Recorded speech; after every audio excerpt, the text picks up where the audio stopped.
Hello students. Today we'll start new chapter 6 soils. So basically what is soil? Soil is the mixture of rocks. Soil क्या है हमारा? Mixture of rocks है. Mixture of rocks and organic material which develop on the earth's surface. So soil is the mixture of rocks and organic material which develop on the surface of the earth. हमारी अर्थ की surface पे upper layer पे soil जो है वो अलग अलग rocks का मिक्सचर है और उसमें ऑर्गेनिक मटेरियल्स पाए जाते हैं. The major factor affecting the formation of soil are, जो हमारे किसी भी सॉइल की फॉर्मेशन को मेजर फैक्टर्स हैं जो अफेक्ट करते हैं. They are relief, parent material, climate, vegetation and other life form and time. Besides these, human activities also influence it to a large extent. तो हमारी जो सॉइल की फॉर्मेशन है उनको अलग अलग फैक्टर इफ़ेक्ट करते हैं. इनमें हमारी रिलीफ हैं, पेरेंटल मटेरियल्स हैं, यानी कौन से पेरेंटल रॉक से सॉइल बनी है, कैसा क्लाइमेट है, कैसा नेचुरल वेजिटेशन है, कितना टाइम पीरियड लगा है इस सॉइल की फॉर्मेशन में. तो ये हमारी सारे फैक्टर हैं जो कि सॉइल की फॉर्मेशन को इफ़ेक्ट करते हैं.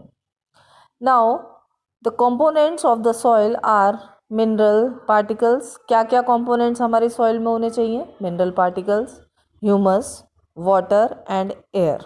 ये हमें बेसिकली कंपोनेंट्स चाहिए. The actual amount of each of these depends upon the type of soil. लेकिन ये किस पे डिपेंड करेगा? ये चीज़ें हैं नहीं हैं, कितनी है कितनी नहीं है, ये सब चीज़ें डिपेंड करेंगी हमारी टाइप ऑफ सॉइल पे. किस तरह की टाइप है, किस तरह की नेचुरल वेजिटेशन में इस टाइप की फॉर्मेशन हुई है, किस तरह की क्लाइमेट में इस टाइप की सॉइल की फॉर्मेशन हुई है.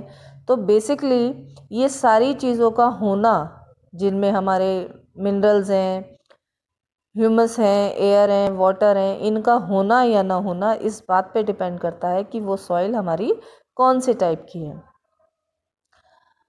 तो बेसिकली जो हमारे एंशिएंट समय में, जो प्राचीन समय था, तब भी हमारे सॉइल का क्लासिफिकेशन जनरल भाषा में किया जाता था और उस क्लासिफिकेशन के आधार पे जो सॉइल थी वो क्लासिफाइड की जाती थी टू मेन ग्रुप्स में. In ancient time soil used to be classified into two groups, उर्वरक एंड ऊसर. So in ancient time the soil is classified into two groups, urvarak and usar, which were fertile and unfertile. क्या मतलब होता था उर्वरक और ऊसर का? फर्टाइल या इनफर्टाइल, ये उपजाऊ और अनुपजाऊ, अनुपजाऊ और उपजाऊ. तो इस तरह से जो हमारी सॉइल की फॉर्मेशन है वो दो पार्ट्स में हम लोग एंशिएंट टाइम में क्लासिफाई करते थे. नाउ अ डेज़, अब इन दिनों में जो हमारे सॉइल का कलर है, कॉम्पोजिशन है और लोकेशन है, इन चीज़ों के आधार पे बेसिकली हम लोग सॉइल का क्लासिफिकेशन करते हैं. On the basis of colour, composition and location, the soil is classified into 8 parts: alluvial soil, black soil, red soil, laterite soil, arid soil, saline soil, peaty soil and forest soil. तो इसको हम लोग basically 8 equal parts में divide करते हैं. alluvial soil is basically widespread in northern plain, river valley areas. This soil cover 40% of the total area of the country. इस soil को हम लोग डिपोजिशनल सॉइल या ट्रांसपोर्टेड सॉइल भी बोलते हैं. एल्यूवियल सॉइल को हम दो पार्ट्स में डिवाइड करके स्टडी करते हैं, khadar and bangar. The meaning of khadar is new alluvial soil, new alluvial and deposited by flood. What is new alluvial? कि जो फ्लड के डिपोजिशनल के बाद होती है और हर साल रिन्यू होती रहती है। Now what is Bangar? Bangar is old alluvial soil और ये हर बार रिन्यू नहीं होती है, कई कई सालों में रिन्यू होती है। Now red soil. Red soil develops on crystalline igneous rocks in areas of low rainfall in the eastern and southern part of Deccan Plateau. Laterite soil. Laterite has been derived from Latin word. ये हमारा Latin word है laterite, और ये basically जो हमारी laterite soil है ये high temperature और हाई रेनफॉल एरियाज़ में डेवलप करती है।